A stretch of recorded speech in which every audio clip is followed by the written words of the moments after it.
Inaatasan ngayon ng pamahalaan ang mga kumpanya ng langis na sumunod sa itatagdang minimum at maximum na oil price adjustment sa gitna ng umiiral na State of National Energy Emergency.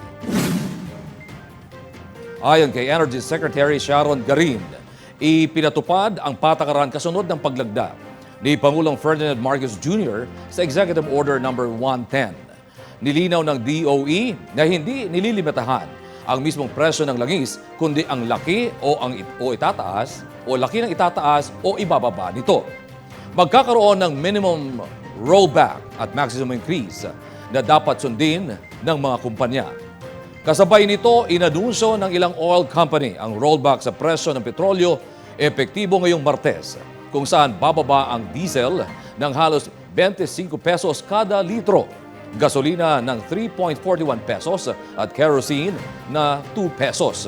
Iginit ng DOE na ang rollback ay dapat katumbas o higit pa sa itinakdang halaga, habang ang pagtaas naman ng presyo ay hindi dapat lumampas sa limitasyon na itatakda ng ahensya. Nauna nang nanawagan ang Pangulo sa mga oil company na ipatupad ng buo at agad ang rollback upang makatulong sa mga consumer.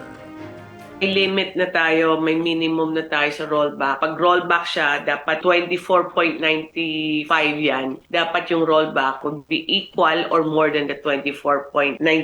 So pwede siyang maging 25, pwede siyang maging 26, pero hindi siya pwedeng 20 lang. So kailangan sundan ng oil companies. Yun po, na-announce din ng Presidente nung Friday yan. Pero pag increase siya, pag sinabi ng DOE na 10 piso lang halimbawa yung increase, hindi siya pwedeng sumobra. So that's our new rules now.